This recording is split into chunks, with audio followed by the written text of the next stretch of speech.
Hello friends, welcome to in my YouTube channel. Today we will study about class 10th science subject CG board chapter 2 acid base and salt the lecture 13 and today's topic that what we have learned. Hello दोस्तों, आप सभी का मेरे YouTube channel में स्वागत है।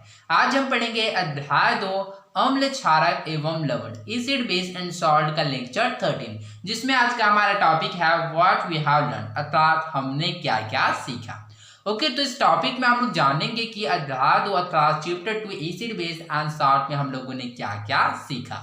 तो बिना देर के चलिए बढ़ते हैं हमारे आज के टॉपिक में। Indicators react with acid and bases to form new substances which are responsible for change in color of indicator. सूचक अम्ल एवं क्षार के साथ क्रिया करके नए पदार्थ बनाता है जिसके कारण सूचक के रंग में परिवर्तन होता है। ओके, तो जैसे कि हम लोगों ने सूचक अर्थात इंडिकेटर्स के बारे में जाना था, जिसके द्वारा क्या हम लोग किसी भी कंपाउंड्स का क्या है उसके नेचर के बारे में जान सकते हैं कि उसका नेचर क्या है, लाइक एसिडिक, बेसिक और न्यूट्रल। ओके, तो चलिए समझते हैं कि इंडिकेटर्स क्या होता है। Okay, to check the nature of a solution some substances are used which are called indicator, अर्थात किसी विलयन की प्रकृति की जांच करने के लिए कुछ पदार्थों का उपयोग किया जाता है जिसे इंडिकेटर या सूचक कहते हैं। Okay, blue litmus becomes red in the presence of acid and red litmus becomes blue in the presence of a base. अम्ल की उपस्थिति में नीला लिटमस लाल तथा क्षार की उपस्थिति में लाल लिटमस नीले रंग में परिवर्तित हो जाता है। ओके, तो इसके लिए मैंने आप लोगों को सिंपल ट्रिक दिया था। ओके, ताकि इसमें आप लोग कंफ्यूज मत होइएगा। ओके, तो टी क्या है, तो टी क्या आप लोग याद रखिएगा, ए बी आर एवं बी आर बी। ओके, तो चलिए इस ट्रिक के द्वारा इसको समझने का प्रयास करता है। तो ए से होता है एसिड, बी से होता है ब्लू एवं आर से होता है रेड। ठीक इसी प्रकार बी से होता है बेस अर्थात क्षार एवं आर से होता है रेड एवं बी से होता है ब्लू। ओके, तो चलिए इसके द्वारा हम लोग समझने का प्रयास करते हैं। अर्थात इस अर्थात एसिड अर्थात जो अम्ल होता है क्या करता है, वह ब्लू लिटमस पेपर को रेड में परिवर्तित करता है एवं जो बेस होता है वह रेड लिटमस पेपर को ब्लू में परिवर्तित करता है। ओके, तो इस प्रकार से क्या ट्रिक के द्वारा आप लोग इसको आसानी से याद रख सकते हैं ताकि इसमें आप लोगों को कोई भी कंफ्यूजन ना हो। Okay, we can use different flowers and leaves such as hibiscus flower, rose, red cabbage, turmeric, kashnar flower found in nature as indicators.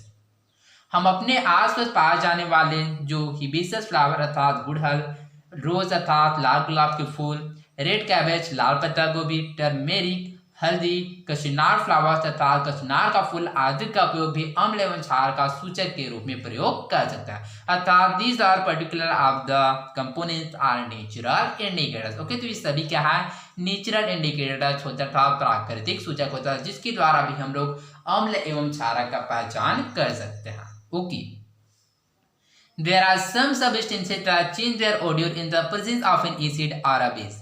These are known as olfactory indicators. For example, clove oil, onion juice, vanilla, etc. हमारे आसपास कुछ ऐसे पदार्थ भी उपस्थित है जो अपनी ओडोर अर्थात जो अपनी गंध में परिवर्तन के द्वारा अम्ल एवं क्षार की सूचनाएं देते हैं। ऐसे सूचकों को ऑल्फैक्टरी इंडिकेटर्स तथा घ्राण सूचक या गंधीय सूचक कहते हैं। जैसे कि क्लोव ऑयल हो गया अर्थात लौंग का तेल हो गया, ओनियन एवं वैनिला अर्थात लौंग का तेल, प्याज एवं वैनिला, ये सभी क्या होता है, ऑल्फैक्टरी इंडिकेटर होता है जिसके द्वारा क्या हम लोग अम्ल क्षार एवं अम्ल क्षार का क्या कर सकते हैं, आइडेंटिफाई कर सकते हैं, अम्ल क्षार का पहचान कर सकते हैं। So you are remember that what is called olfactory indicators. Okay, तो you are remember that such substances which are such substances which give information by changing their odor with acid and bases.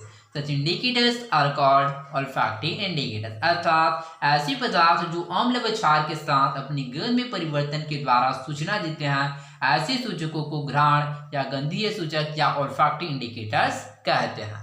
Okay, acid and bases react with a metal to give corresponding salt with evolution of hydrogen gas.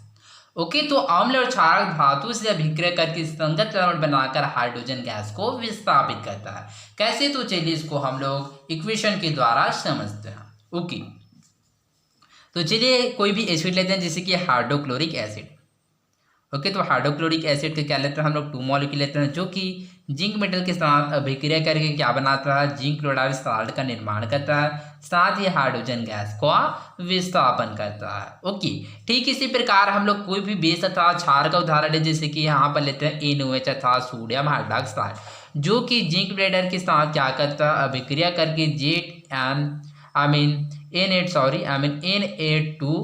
Na2 अर्थात sodium zincate का निर्माण करता है, साथ ही hydrogen gas को विस्थापित करता है। ओके, तो इस प्रकार से हम लोग देख सकते हैं कि जो सोडियम हाइड्रोक्साइड होता है 2NaOH, जो कि जिंक के साथ अभिक्रिया करके क्या बनाता है, Na2ZnO2 का निर्माण करता है, साथ ही हाइड्रोजन गैस को विस्थापित करता है। ओके, तो आपके माइंड में एक क्वेश्चन आ रहा होगा कि किस प्रकार से हम लोग इस समीकरण को याद रख सकते हैं, या फिर किस तरह से हम लोग इसको आइडेंटिफाई करें कि ये जो इक्वेशन है सही है या फिर नहीं है। ओके, तो चलिए इसके लिए मैं एक सिंपल सा टिक देता हूं ताकि क्या है आप लोगों को याद रखने में आसानी हो। ओके, तो आप लोग याद रखिएगा कोई भी जो इक्वेशन होगा क्या होगा, जो लेफ्ट साइड एवं राइट साइड दोनों इक्वल होगा, अर्थात जहां पर क्या होगा जितना मॉलिक्यूल इस साइड में होगा उतना ही मॉलिक्यूल इस साइड में होगा, अर्थात दोनों क्या होगा, इक्वल होगा। कैसे, तो चलिए इसको हम लोग समझते हैं। जैसे कि यहाँ पर देख सकते हैं, यहाँ पर NaOH अर्थात सोडियम हाइड्रोक्साइड के कितने मॉलिक्यूल है, हम लोगों ने 2 मॉलिक्यूल। ओके, तो इस प्रकार से हम लोग देख सकते हैं यहाँ पर सोडियम की संख्या 2 है, ऑक्सीजन की संख्या 2 है, हाइड्रोजन की संख्या 2 है, यहाँ पर जिंक की संख्या कितना है, 1 है। तो चलिए इसको हम लोग समझते हैं। जैसे कि यहाँ पर देख सकते हैं हाइड्रोजन की संख्या कितना है, तो यहाँ पर हाइड्रोजन की संख्या है 2। इसी प्रकार से हम लोग जो यहाँ पर इसी प्रकार से हम लोग क्या बात करें, Na की बात करें अर्थात सोडियम की बात करें तो सोडियम की संख्या भी 2 है, ऑक्सीजन की बात करें तो ऑक्सीजन की संख्या भी 2 है, यहाँ पर जिंक की बात करें तो जिंक की संख्या यहाँ पर केवल 1 है। ओके, अब चलिए हम लोग इसकी क्या है इस साइड में बात करते हैं, क्या इतना ही मॉलिक्यूल्स इस साइड है या फिर नहीं। तो यहाँ पर हम लोग देख सकते हैं हाइड्रोजन की संख्या कितना है, 2 है, Na अर्थात सोडियम की संख्या भी 2 है, ऑक्सीजन की संख्या भी 2 है एवं जिंक की संख्या भी 1 है, अर्थात इस प्रकार से ये जो इक्वेशन है वह सही है। ओके, तो आई होप आप लोगों को समझ आया होगा कि किस प्रकार से हम लोग आइडेंटिफाई कर सकते हैं कि कोई भी इक्वेशन सही है या फिर नहीं। ओके, तो इसी प्रकार से हम लोग पहले वाले इक्वेशन की बात करें, यहाँ पर जो हाइड्रोक्लोरिक एसिड होता है वह जिंक मेटल के साथ अभिक्रिया करता है, तो चलिए इसके बारे में समझते हैं। ओके, तो यहाँ पर देख सकते हैं यहाँ पर हाइड्रोजन की संख्या कितना है, 2 है, क्लोरीन की संख्या भी कितना है, 2 है एवं जिंक की संख्या कितना है, केवल 1 है। तो चलिए इस साइड हम बात करते हैं, यहाँ पर देख सकते हैं जिंक की संख्या केवल 1 है, क्लोरीन की संख्या 2 है, हाइड्रोजन की संख्या 2 है, अर्थात इस प्रकार से ये इक्वेशन भी क्या है, सही है। अर्थात इस प्रकार से हम लोग क्या है किसी भी इक्वेशन को आइडेंटिफाई कर सकते हैं या इक्वेशन सही है या फिर नहीं। तो आई होप आप लोगों को समझ आ होगा। ओके, तो चलिए आगे बढ़ते हैं।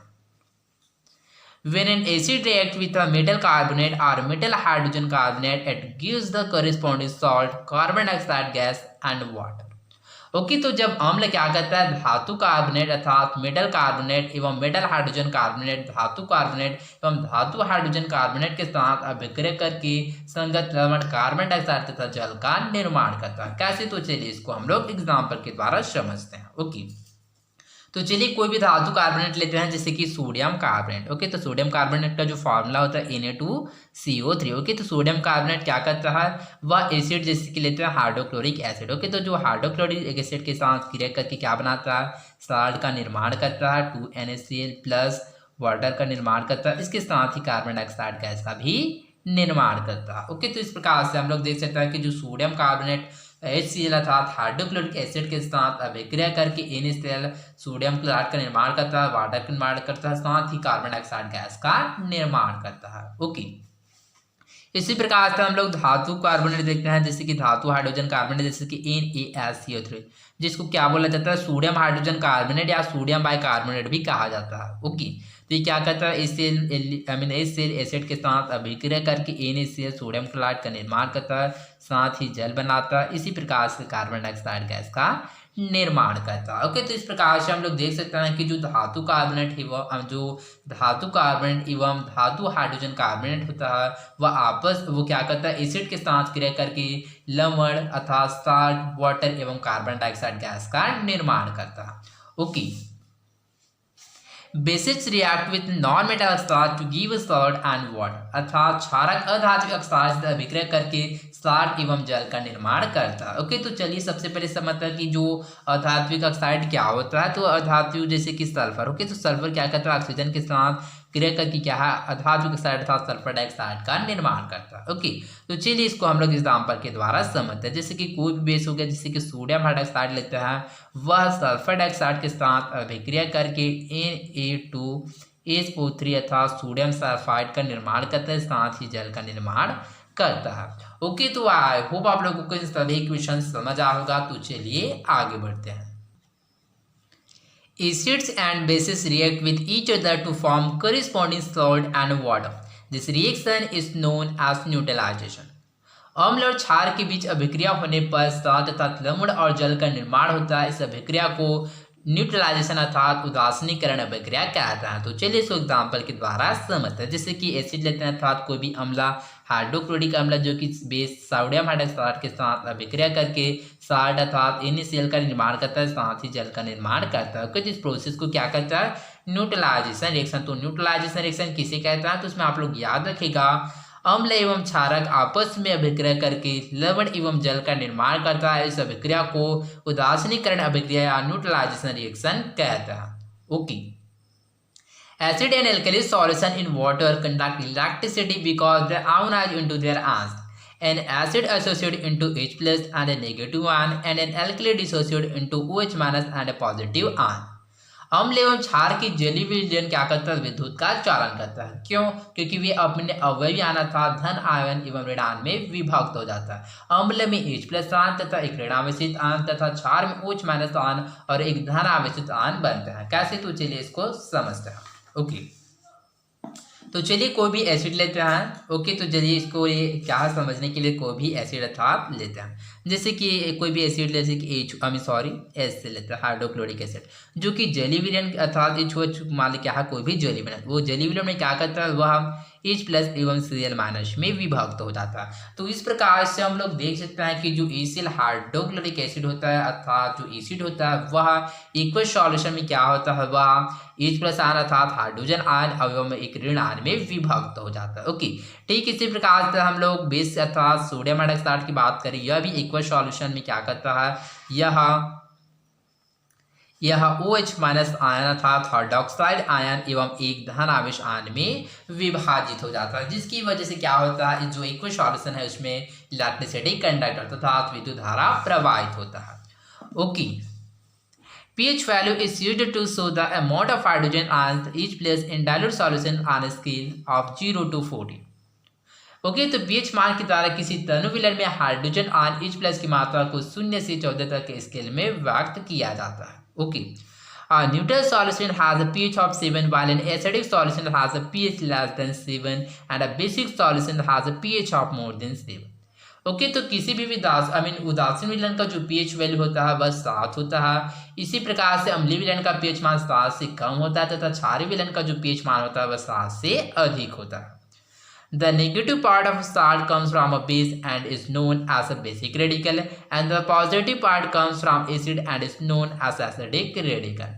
ओके, तो जो लवण का धनात्मक भाग होता है वह क्षारक से आता है, जिसको क्षारीय मूलक अर्थात बेसिक रेडिकल कहते हैं, एवं जो ऋणात्मक भाग होता है वह अम्ल से आता है, जिसकी वजह से उसको एसिडिक रेडिकल कहता है। ओके, कैसे, तो चलिए इसको हम लोग एग्जाम्पल के द्वारा समझते हैं। जैसे कि यहाँ पर कोई भी एलिमेंट्स लेते हैं, जैसे कि हम लोगों ने पोटेशियम नाइट्रेट का एग्जांपल देखा था प्रीवियस लेक्चर में। ओके, तो चलिए इसमें हम लोग क्या NaCl था सोडियम क्लोराइड के बारे में देखता है। चूंकि हम लोग सोडियम क्लोराइड देख सकते हैं, सोडियम क्लोराइड किसके द्वारा मिलकर बनता है, तो वो होता है सोडियम हाइड्रोक्साइड बेस एवं ACl हाइड्रोक्लोरिक एसिड के द्वारा मिलकर बनता है। तो चूंकि हम लोग देख सकते हैं कि जो NaOH होता है क्या होता है, या बेस होता है, और जो ACl होता है वह एसिड होता है। तो इस प्रकार से हम लोग देख सकते हैं कि जो यहाँ पर इसको हम लोग क्या करता है, इसके आयन में डिसोसिएट करेंगे तो ये हो जाएगा Na प्लस एवं Cl माइनस आयन। तो इस प्रकार से हम लोग देख सकते हैं कि जो अम्लक, इस प्रकार से हम लोग देख सकते हैं कि जो साल्ट अर्थात जो लवण का जो धनात्मक भाग वह किससे आ रहा है, वह NaOH अर्थात बेस से आ रहा है, जिसकी वजह से इसको बेसिक रेडिकल कहता है, एवं जो साल्ट का जो ऋणात्मक भाग होता है वह अम्ल से आता है, जिसकी वजह से इसको क्या कहता है, एसिड रेडिकल कहता है। Okay, salt can be acidic, basic और न्यूट्रल इन नेचर। ओके, तो साल्ट अर्थात लवण की जो प्रकृति है वह अम्लीय, क्षारीय या उदासीन हो सकता है। ओके, तो आई होप आप लोगों को समझ आएगा। तो चलिए आगे बढ़ते हैं। कीवर्ड्स, मुख्य शब्द। Okay, antacid. ओके, तो चलिए समझते हैं कि एंटासिड क्या होता है। ओके, तो एंटासिड जिसको हिंदी में प्रति अम्ल भी कहा जाता है, तो एंटासिड किसे कहते हैं? तो वे रासायनिक पदार्थ जिनका उपयोग हमारी आमाशय की अम्लीयता को कम करने के लिए किया जाता है, इन पदार्थों को प्रति अम्ल या एंटासिड कहते हैं। जैसे कि मैग्नीशियम कार्बोनेट हो गया, इनो हो गया, एवं सोडियम हाइड्रोजन कार्बोनेट अर्थात जो खाने का सोडा होता है, जिसको हम लोग बेकिंग सोडा सामान्य भाषा में हम लोग सोडा के नाम से जानते हैं, वह भी क्या होता है? एंटासिड होता है। Okay, basis and alkali. Okay, तो चलिए समझते हैं कि बेस एवं एल्कली क्या था? क्षारक एवं क्षार। ओके, तो सभी क्षारक तथा सभी बेसिस जल में घुलनशील नहीं होते हैं। जल में घुलनशील बेसिस को एल्कली कहता था, जल में घुलनशील जो बेस होता है उसको एल्कली कहते हैं। ओके, तो यह जरूरी नहीं है कि जितना भी बेस है वह जल में घुलनशील हो। ओके, तो जो बेस जल में घुलनशील होता है उसको एल्कली कहते हैं, और जो बेसिस जल में घुलनशील नहीं होता है उसको बेस कहते हैं। ओके, इंडिकेटर अर्थात सूचक। ओके, तो चलिए समझते हैं कि इंडिकेटर या सूचक क्या होता है। To check the nature of a solution, some substances are used which are called indicator. अर्थात किसी विलयन की प्रकृति की जांच करने के लिए कुछ पदार्थों का उपयोग किया जाता है जिसे सूचक या इंडिकेटर कहते हैं। ओके, ऑल्फैक्टरी इंडिकेटर अर्थात घ्राण सूचक या गंधीय सूचक। ओके, तो चलिए समझते हैं कि ऑल्फैक्टरी इंडिकेटर किसे कहते हैं। Such substances which give information by changing their odor with acid and bases. Such indicators are called olfactory indicators. So, what is called olfactory indicator? Such substances which give information by changing their odor with acid and bases. Such indicators are called olfactory indicator अर्थात ऐसे पदार्थ जो अम्ल व क्षार के साथ अपनी गंध में परिवर्तन के द्वारा सूचना देते हैं, ऐसे सूचकों को घ्राण या गंधी सूचक या ऑल्फैक्टरी इंडिकेटर कहते हैं। ओके, न्यूट्रलाइजेशन रिएक्शन अर्थात उदासीनीकरण अभिक्रिया। तो उदासीनीकरण अभिक्रिया किससे कहते हैं? तो इसमें आप लोग याद रखिएगा, अम्ल एवं क्षारक आपस में अभिक्रिया करके लवण एवं जल का निर्माण करता है। इस अभिक्रिया को उदासीनीकरण अभिक्रिया या न्यूट्रलाइजेशन रिएक्शन कहते हैं। Okay, acid and bases react with each other to form salt and water. This reaction is called neutralization reaction. So what is called neutralization reaction? So remember that acid and bases react with each other to form salt and water. This reaction is called neutralization reaction. Okay. एसिडाइन अर्थात अम्ल वर्षा। तो चलिए समझते हैं कि एसिडाइन क्या होता है। Carbon dioxide, sulphur dioxide and oxides of nitrogen produced as the result of combustion of substances react with water and form various acids. Rains produced by mixing of this in in that water is called acid rain अर्थात अम्ल वर्षा किसे कहता है? तो किसी पदार्थ के दहन से उत्पन्न कार्बन डाइऑक्साइड, सल्फर डाइऑक्साइड तथा नाइट्रोजन के ऑक्साइड जल में घुलकर विभिन्न अम्लों का निर्माण करते हैं। इसका वर्षा के जल में मिलकर होने वाला वर्षा अम्ल वर्षा या एसिड रेन कहलाता है। Okay, acidic radical and basic radical. Okay, तो चलिए समझते हैं कि एसिडिक रेडिकल एवं बेसिक रेडिकल अर्थात जो अम्लीय मूलक एवं क्षारीय मूलक क्या होता है। ओके, तो इसमें आप लोग याद रखिएगा, the positively charge part of the salt comes from the base and is called basic radical and also you remember that the negatively charge part comes from the acid and is known as acidic radical. How so let's understand with example. Okay, तो चलिए इसको हम लोग example के द्वारा समझते हैं। जैसे कि मैंने यहाँ पर एग्जाम्पल जैसे कि NaCl का लेते हैं। चलिए, जो सोडियम क्लोराइड होता है वो किसके द्वारा मिलकर बनता है? तो sodium chloride NaCl sodium chloride acid एवं जो क्या है यह किसके द्वारा मिलकर बनता है? तो वह था Na सोडियम हाइड्रोक्साइड बेस एवं ACl हाइड्रोक्लोरिक एसिड के द्वारा मिलकर बनता है, जिससे क्या बनता है? NaCl एवं जल का निर्माण होता है। तो इस प्रकार से हम लोग देख सकते हैं कि जो NaCl अर्थात जो NaCl साल्ट का जो निर्माण होता है वो किसके द्वारा होता है? तो वह सोडियम हाइड्रोक्साइड बेस एवं हाइड्रोक्लोरिक एसिड जब आपस में अभिक्रिया करता है तो क्या है? NaCl का निर्माण करता है। तो इस प्रकार से जब NaCl को क्या है जो अपने आयन में डिसोसिएट होता है तो किस में बनता है? तो Na+ एवं Cl- में विभाजित हो जाता है। तो इस प्रकार से हम लोग देख सकते हैं कि जो साल्ट का जो धनात्मक भाग, जो साल्ट का जो ऋणात्मक भाग होता है वो किससे आता है, वह एसिड के द्वारा आता है, जिसकी वजह से इसको एसिडिक रेडिकल कहते हैं।